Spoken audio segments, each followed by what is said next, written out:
WrestleMania, the showcase of the immortals, the granddaddy of them all, the biggest party of the spring, the great big grapple in the great big ring, April Fool's Day, Harry Potter and the Order of the Phoenix Splash, WrestleMania. Yes, it's almost that time of year, and we couldn't be more excited. In 2018, we ranked every WrestleMania from worst to best, and you seemed to enjoy it. So this year, we're taking a look at every single main event. Of course, the definition of main event is a little bit strange these days, especially with brand splits and new titles, and a roster more packed with talent than ever before. The event seems to get longer every year, but we're of the firm belief that there is only one true main event, the last match of the night. So sit back as we examine every WrestleMania finale, from the ridiculous to the sublime. We'll see critically acclaimed epics, disappointing duds, and matches that have shaped the very history of professional wrestling. I'm Adam Pachisi from Cultaholic.com, and this is every WrestleMania main event ranked from worst to best.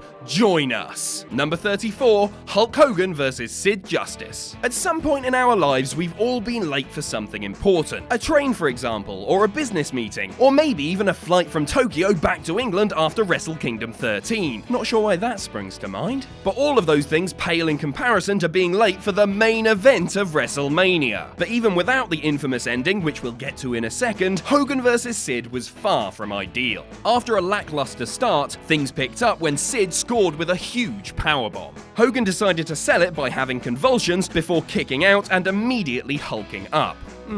Now, here's what was supposed to happen. Hogan was meant to drop the leg on Sid, only for the pinfall attempt to be broken up by Papa Shango. Sid would be disqualified, the heels would beat down Hogan, and a returning Ultimate Warrior would be on hand to save the day. Instead, a mix-up backstage led to Shango missing his cue. Not by just a few seconds either, but by the entire length of the arena. Hogan hit his finisher, and with nobody to break it up, Sid was forced to kick out of the immortal leg drop at 2. Manager Harvey Whippleman jumped up on the apron, the referee called for a DQ, and poor old Shango finally reached the ring in time for Warrior's return. If you're planning on watching this match for the first time, pay close attention to his level of urgency as he ambles down to the ring. Get a move on, Charles! Number 33, The Miz vs. John Cena. In terms of sheer work rate, there are several worse WrestleMania main events than this one. It also had a fantastic video package and a potentially great story. The backstage laughing stock from the world of reality TV, finally on top of the company and ready to take on the ultimate golden boy.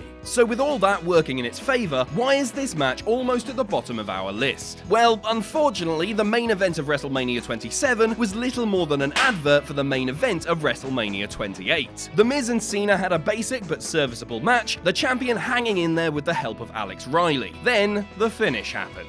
The opponents tumbled over the crowd barrier and were counted out, only for The Rock to come out and set things straight. The WrestleMania host was interrupted by the anonymous Raw general manager, but cut a classic Rock promo on the mystery authority figure. It was supposed to be a badass crowd-popping moment, but if you watch it back, it's just a large man shouting at a laptop, isn't it? It's the sort of thing that would get ridiculed if it happened on Raw, let alone the grandest stage of them all. Rock restarted the match with no DQs, only to render his own decision completely pointless by attacking Cena, allowing Miz to pick up a lucky victory. See you next year, Dwayne! Number 32, Triple H vs. Roman Reigns. Yes, it's time to talk about perhaps the worst received WrestleMania main event of all time. Some Mania finales are received well at the time, only to age horribly. Triple H vs. Roman Reigns was not given that luxury, as a rebellious crowd hijacked the match with chants of NXT and hearty renditions of Sami Zayn's theme music, and also booing. Lots and lots of booing.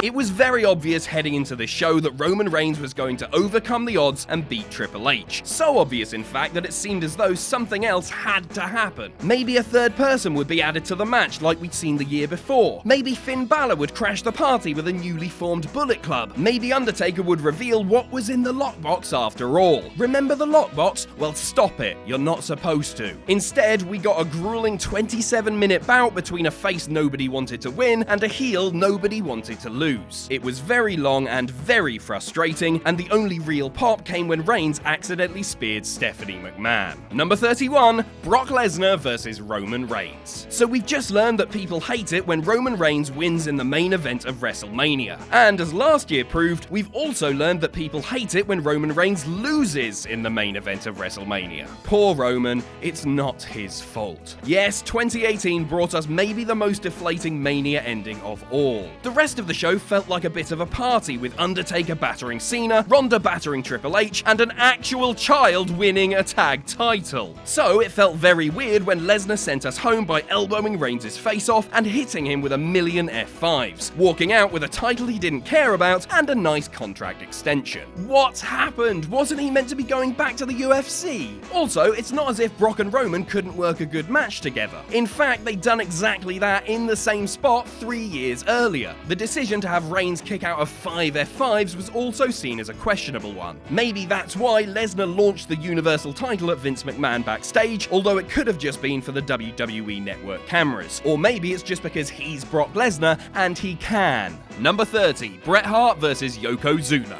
This was a very tricky one to rank, because you can't analyze the match without also talking about the aftermath. The ridiculous, egotistical, red and yellow aftermath. This main event's saving grace is everything that happened before Hulk Hogan got involved. It wasn't the greatest match of either man's career, but Bret and Yokozuna at least tried to tell a story in the ring. After years of Hogan, Savage and Warrior, it was interesting to see a more cerebral babyface in the WrestleMania main event. Instead of trying to wear down his opponent with power, speed, or shouting, the Hitman used his intelligence. Bret took Yokozuna off his feet with strategic blows, trapped the challenger's foot in the ring ropes, and so on, earning USA chants from the excited crowd. Yes, he's Canadian. Try not to think about it too much. The only problem was, Hart lost. He would have won were it not for the backstage meddling of Hulk Hogan, who was keen to return to the top of the card. Within seconds of Bret's loss, Big Terry came out to protest the result, only for Mr. Fuji to challenge him on the new champion's behalf. Hogan accepted, and 22 seconds later, Yokozuna's reign was history. Horrible, horrible history. Number 29, Triple H versus Randy Orton. Sometimes, as we've just seen, the wrong person wins in the main event of WrestleMania. Yes, we understand why babyfaces tend to win more often, bringing months of build-up to a satisfying conclusion, but sometimes, just sometimes, the bad guy needs to triumph. Young Randall Keith was on a tear in 2009, attacking and tormenting the McMahon family. It had been a while since fans had seen a heel quite so twisted and dangerous, and they were absolutely loving it. His title match with Triple H was sure to be an out-of-control brawl, with Hunter eager to gain revenge for his wife and her family, and Orton keen to win big on the grandest stage of them all. Except that's not what happened at all. For some reason, this match was slapped with the stipulation that if Triple H was disqualified, he'd lose the championship. That's the very opposite of what we wanted to see, WWE. Instead of a crazy brawl, we were given a slow-paced 25-minute slog, with both men hitting their finishes early and selling for the rest of the match. Triple H won, which was probably the wrong decision, but even worse than that, he used his sledgehammer anyway, despite the stipulation we just mentioned. Wrestling doesn't have to be this frustrating, does it? In fairness, it's hard to gauge how disappointing this main event actually was. Earlier in the night, Shawn Michaels and Undertaker had only gone and put on one of the best matches in history. What a pair of absolute characters. Number 28, Psycho Sid versus The Undertaker. Speaking of one of the best matches of all time, over 20 years since it happened, we're not really sure how The Undertaker and Sid ended up in the main event of WrestleMania 13. Shawn Michaels ruined plans by infamously losing his smile, but Bret Hart and Steve Austin were in the middle of a wonderful feud. Surely they could save the day. Instead, the WWF Championship somehow found its way to Psycho Sid, who headlined against the Phenom after Bret and Austin put on maybe the greatest match in WrestleMania history. It was a no-win situation for the gigantic pair, but other factors made the job even harder. First, their match was interrupted by the Hitman, who pretty much buried everybody. He buried Sid as a weak champion, saying the title really belonged to him. He buried guest commentator HBK for being HBK. He even buried Undertaker for slamming the door on their friendship. Ah yes, that famous friendship between Bret Hart and The Undertaker, and all the countless tag title reigns between them. Secondly, we mentioned that Michaels was on commentary here, and it's fair to say that he was a little inconsistent. At one point, he says it must feel strange for both wrestlers to not be the biggest man in the ring, which is a real slice of grade A Steiner maths. There's not much to report from the match itself, which was a bit of a plodder. Bret involved himself directly in the finish, helping babyface Undertaker win despite having turned heel about an hour before. On the plus side, Taker's attire made it look like his wrestling boots were actually lovely little school shoes. Every cloud has a silver lining. Number 27, The Undertaker vs. Roman Reigns. Around the time that Brock Lesnar ended Undertaker's legendary undefeated streak, it became clear that the dead man's age was finally catching up with him. He still had a few good bouts left in the tank, but by the time WrestleMania 33 rolled around, it was obvious his abilities were declining. On the plus side, this match with Roman Reigns was hard-hitting and intense. The no DQ stipulation was a wise move, making the bout less of a technical encounter and more of a wild brawl. It featured several big set-piece moments, such as the spear through the announce table or the many stiff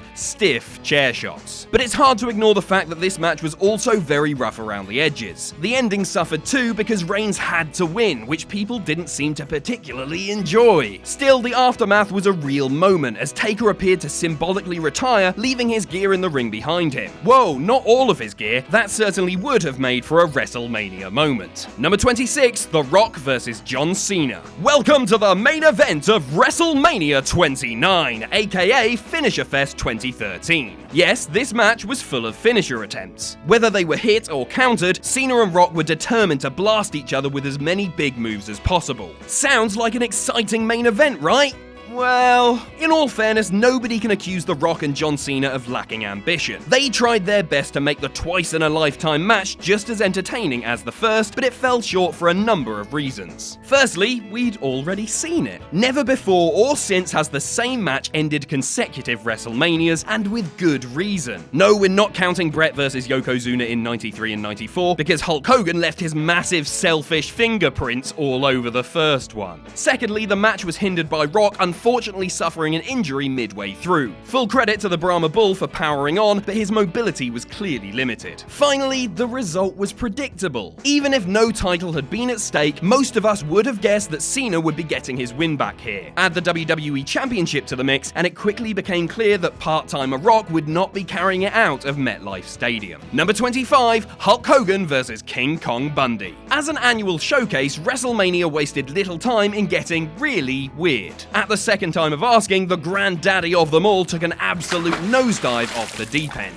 Taking the form of 3 shows run back to back to back across the country, it featured a variety of strange matches. There was a worked boxing match between Mr. T and Roddy Piper, and a WWF vs NFL Battle Royal. The main event, however, was 100% pro wrestling. The third portion of the show saw Hulk Hogan take on King Kong Bundy in a cage match, and despite being quite slow-paced, its pure storytelling kept an ecstatic crowd on the edge of their seats. This was classic heel versus babyface stuff, backed up by an equally classic commentary trio of Jesse Ventura, Lord Alfred Hayes, and gothic pop culture icon Elvira. A vintage combination we all know and love. Bundy dominated a lot of the match, ripping the bandages from Hogan's injured ribs, prompting Elvira to say, "It's awesome to see so much exposed flesh." But despite its questionable pace and saucy commentary, it succeeded in telling a dramatic tale. Hogan's first big singles win on a WrestleMania stage. He even beat up Bobby Heenan afterwards to celebrate, sending the crowd home extra happy. Number 24, Yokozuna vs. Bret Hart. In the words of Take That, just try and have a little patience. And that certainly rings true in the case of Bret Hart. Then again, Take That also shot a music video where they took their clothes off and rolled around in jelly, so who knows if their advice can be trusted. But in this case, Bret did indeed require a little patience. His WrestleMania moment was ruined in 1993 by Hulk Hogan, but 1 year later, his time would come. His main event opponent was the same, but the journey there was very different. This time, Bret was one of 2 contenders, having won the Royal Rumble alongside Lex Luger. Luger had the first shot at Yokozuna, so to keep things even, Bret was forced to wrestle the show opener against Brother Owen. Somewhat surprisingly, he actually lost. After Luger failed to take the title from Yokozuna, Bret finally had his chance in the main event, under the watchful eye of special guest referee Roddy Piper. It wasn't the smoothest match ever, but it did cap off a captivating story, really demonstrating the benefit of a strong build-up. Also, I'm sorry for making you aware of the Take That video. Number 23, Randy Savage vs. Ted DiBiase. The vast majority of WrestleMania 4 was dedicated to a tournament for the vacant championship. We can therefore sort of understand why the main event was so short, clocking in at just under 10 minutes. After all, both Savage and DiBiase had a right to feel tired, having already wrestled multiple times that night. In order to reach the final, the Macho Man beat Butch Reed, Greg Valentine, and the towering one-man gang gang. DiBiase had a slightly easier route, defeating Jim Duggan, Don Morocco, and receiving a luxurious bye in the semi-final. Put your feet up, Ted. The final was the first WrestleMania main event to feel like a slick exchange between two proper workers, but also the first where the atmosphere seemed a little deflated. I wonder why that could be, brother. With Andre the Giant making a nuisance of himself on the outside, Savage sent Elizabeth to fetch Hogan from backstage. The Hulkster didn't just even the odds, he tipped them entirely in Savage's favor, laying out DiBiase with a chair behind the referee's back. Always up for stealing someone else's moment, Hogan was already on his way to grab the title from ringside when the referee began his 3 count. Poor Macho Man. Number 22, Sergeant Slaughter versus Hulk Hogan. National flags are an important and sensitive subject. Some people can get very angry if you mistreat their country's flag, given the weight of the history and symbolism behind each design. So without any further ado, let's get to the WrestleMania where Hulk Hogan ripped up the Iraq flag before dropping a super sweet leg drop in the name of America. The whole flag issue was just one factor in a very controversial WrestleMania feud, or at least one which hasn't aged too kindly since 1991. Here are the basics. American hero Sergeant Slaughter had turned his back on the United States, becoming an Iraqi sympathizer. This storyline took place during the Gulf War, and while the conflict was officially over by the time WrestleMania rolled around, it's fair to say that Slaughter wasn't exactly a beloved babyface. The match itself was pretty good, but also full of weird moments. We had Slaughter believing he'd won despite Hogan clearly kicking out, and Hogan breaking a long Boston Crab by eventually realizing that the rope was directly in front of him. At one stage, Slaughter actually did have the Hulkster beaten, but General Adnan accidentally distracted the referee for a long visual pinfall.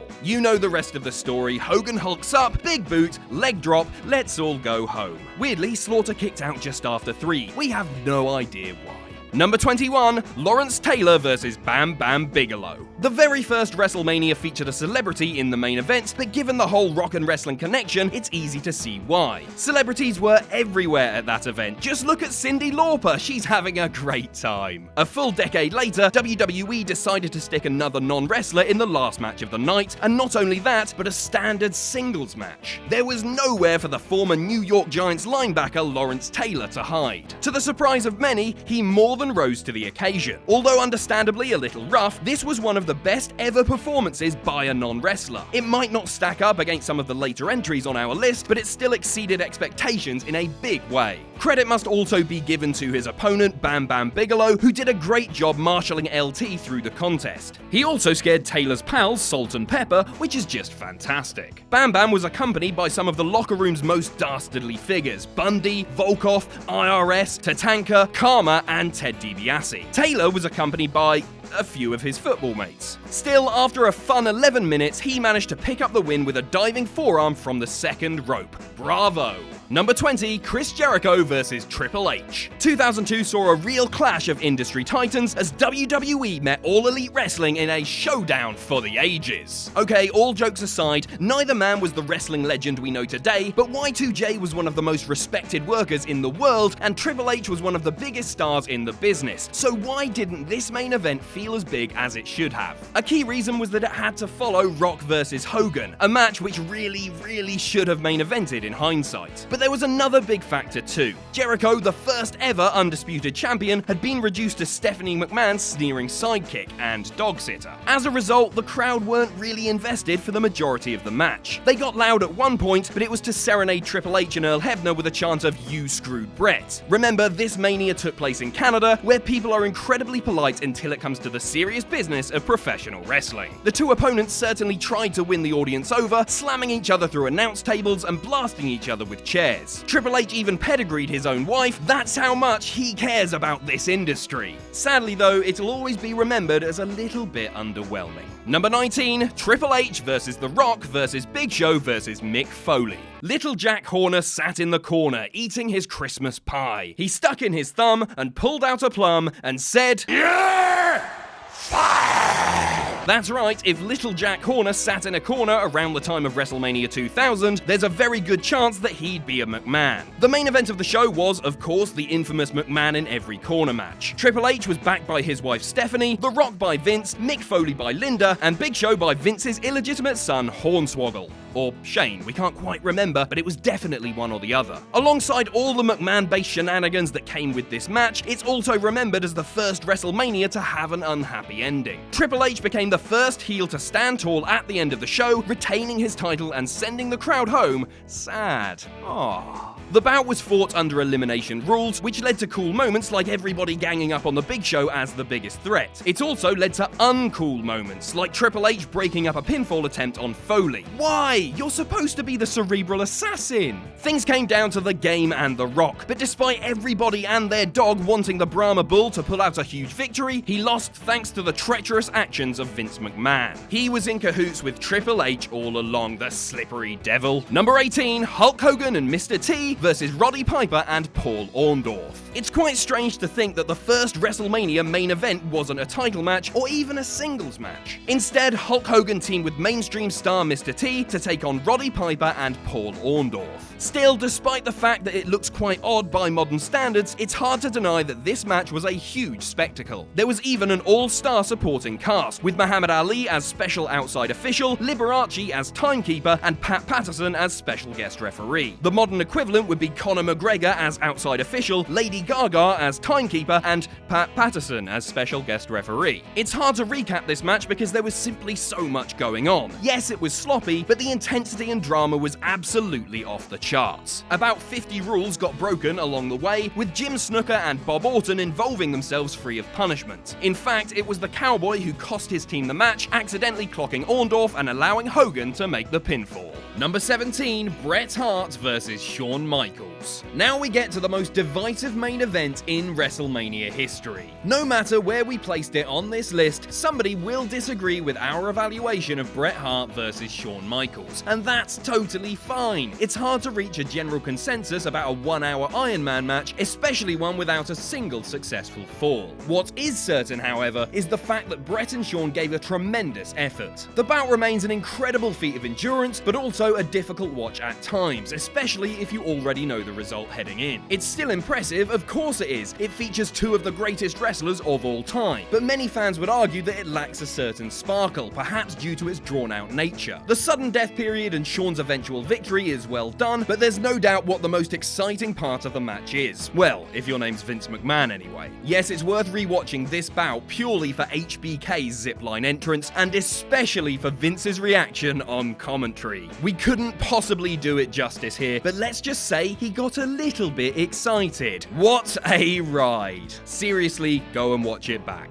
Number 16, The Rock versus Steve Austin. 1999 was a chaotic time for WWE, with Undertaker running a gothic cult, Vince McMahon winning the Royal Rumble, and Bart Gunn being knocked out by a human boulder dressed as America. So fittingly, the main event of WrestleMania 15 was full of carnage from start to finish. In the first of their trilogy on the grandest stage of them all, The Rock and Steve Austin tore into each other in a no DQ brawl. A lot of the match took place anywhere but the ring, from the crowd to the stage, with Rock even being whipped into the WrestleMania sign at one point. That's what we need more of in the modern era. Less pointing, more collisions. Although far from a perfect match, this featured a lot of the violence you'd expect in the late 90s. An announce table was demolished, Mankind and Vince both interfered, and poor Mike Chioda was pulled in the way of a heavy chair shot. Honestly, there's not a lot more that can be said about this match. It was a messy Attitude Era bar fight, but a fittingly intense one at the same time. The right man won in the end too. Number 15, Hulk Hogan versus the Ultimate Warrior. It's time to talk about the Ultimate Challenge!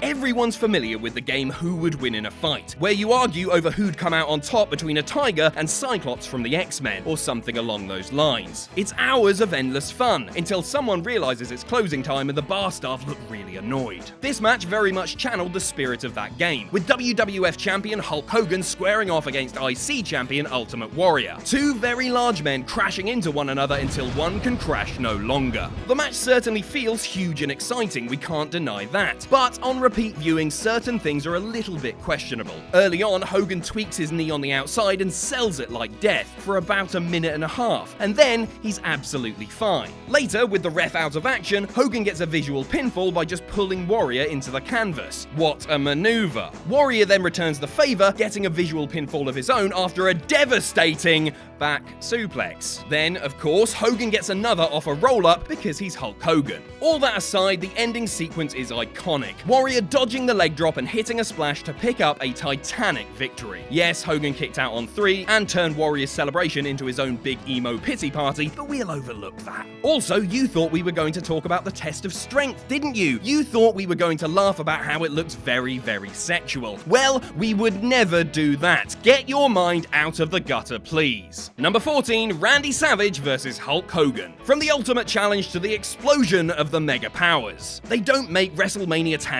like they used to. The ultimate thrill ride, get out immediately. As a contest, this was the best of the early main events. It really felt like a tactical battle, with Savage stalling, running, and using Elizabeth as a human shield. Hogan may have had the power advantage, but he was against a quicker and more intelligent opponent. Despite being far cleaner than Hogan versus Warrior, this match did suffer from the same problems, namely Hogan being a big blonde selfish bastard. Listen to the punishment Savage dished out towards the finish, and try to guess what happened next. The Macho Man hit an axe handle from the top rope to the outside, driving Hogan's throat into the guardrail. He then choked him unconscious and hit him with a top rope elbow drop. This led to a near fall, right? Or Elizabeth accidentally distracting the ref? Nope. Hogan kicked out on the count of 2 before hulking his way to victory. Despite a sudden end, it was still a great contest between the company's 2 biggest stars at the time, with a compelling story to back it all up. We just wish Hogan had been a little less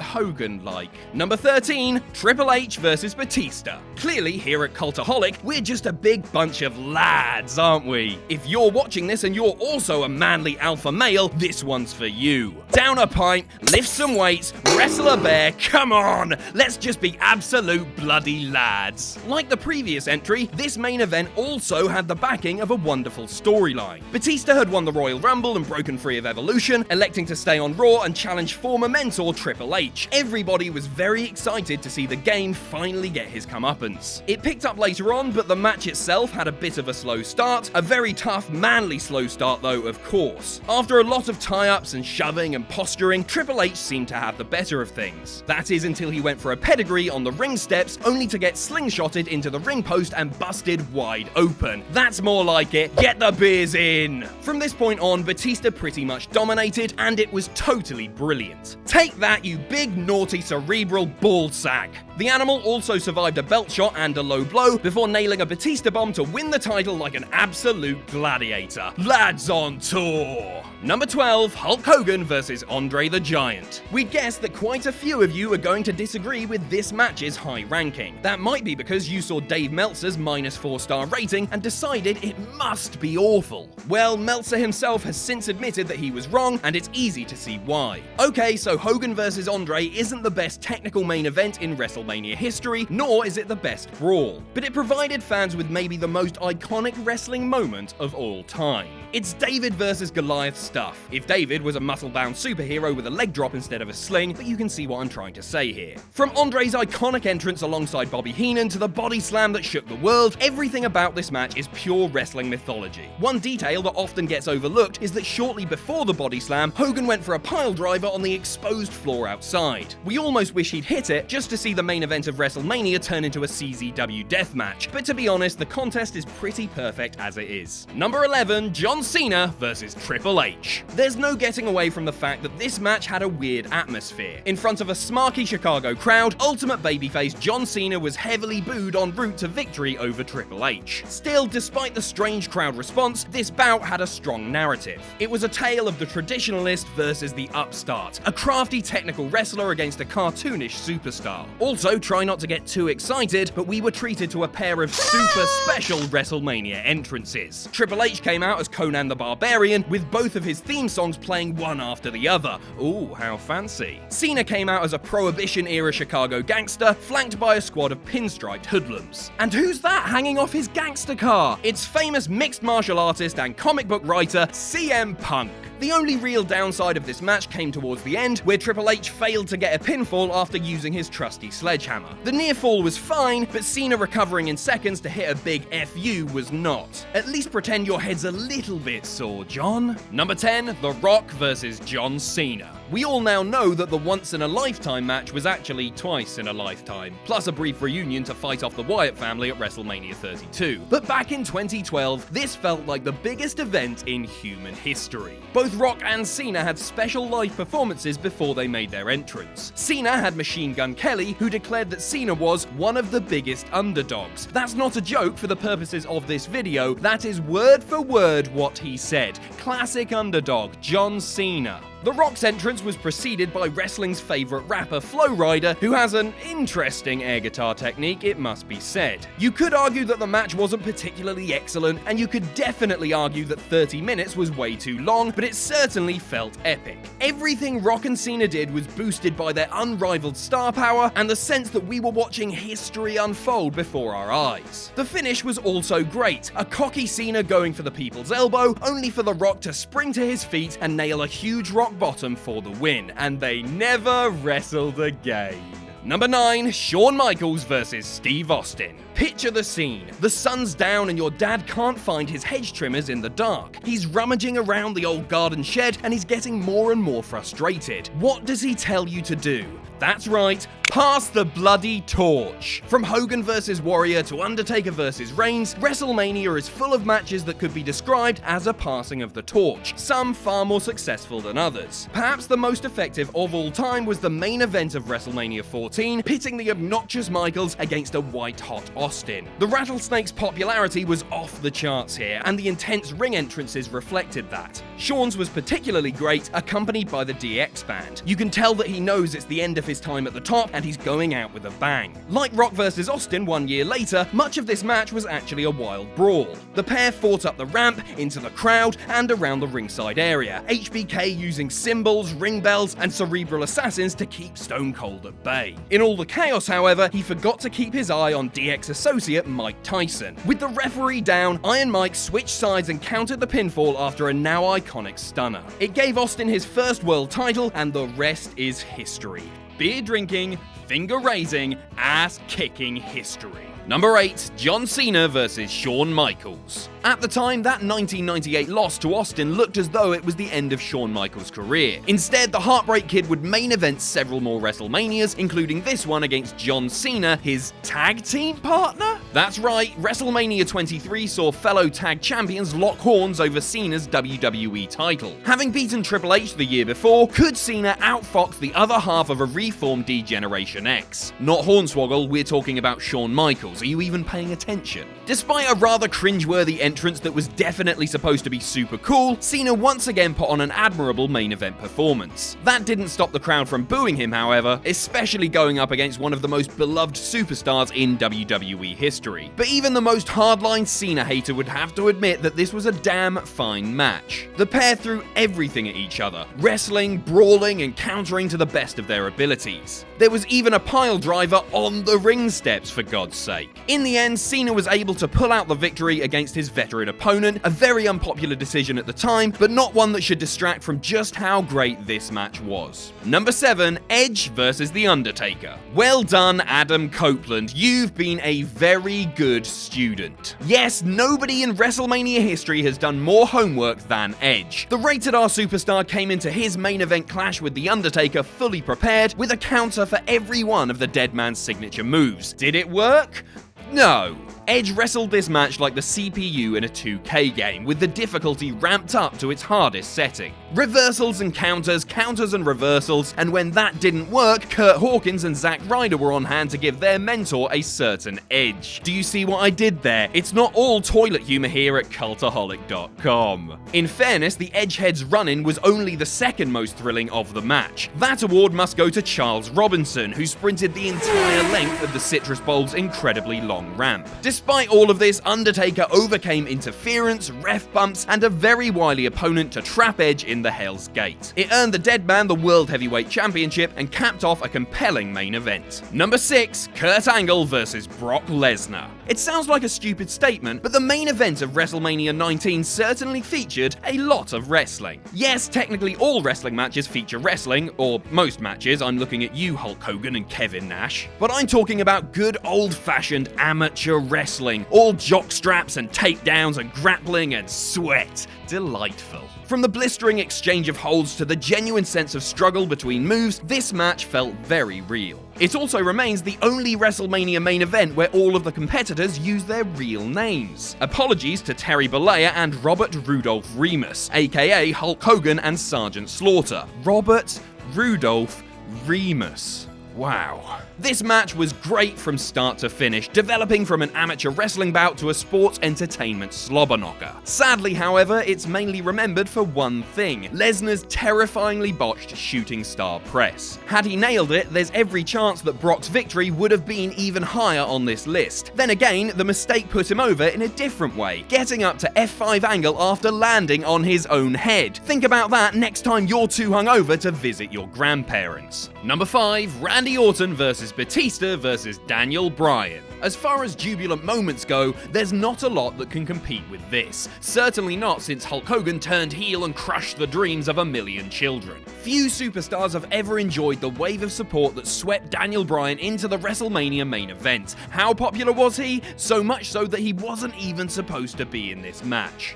That's right, the main event of WrestleMania 30 was originally supposed to be Batista versus Randy Orton in 2014. Far be it from me to make assumptions, but I think that may have ranked a little bit lower on this list. You could argue that the surrounding aspects of this match were better than the bout itself, but even if we didn't see an all-time classic in the main event, it was boosted by the strength of its storytelling. And, of course, by that unbelievable crowd in New Orleans. A notable moment saw Batista working together with sneaky Randall Keith to drive Daniel Bryan through the announce table, a thunderous RKO bomb out of somewhere. Bryan's comeback was a genuinely incredible moment, made all the more effective by the fact that he had to beat Triple H at the start of the show. The scenes afterwards were astonishing, creating a real moment that justifies being a wrestling fan. Yes, we have to sit through Katie Vick or Mae Young giving birth to a hand or Sheamus beating Bryan in 18 seconds, but sometimes the destination outweighs the importance of the journey. Unless you're Ross Twiddell or that guy who makes Botchamania.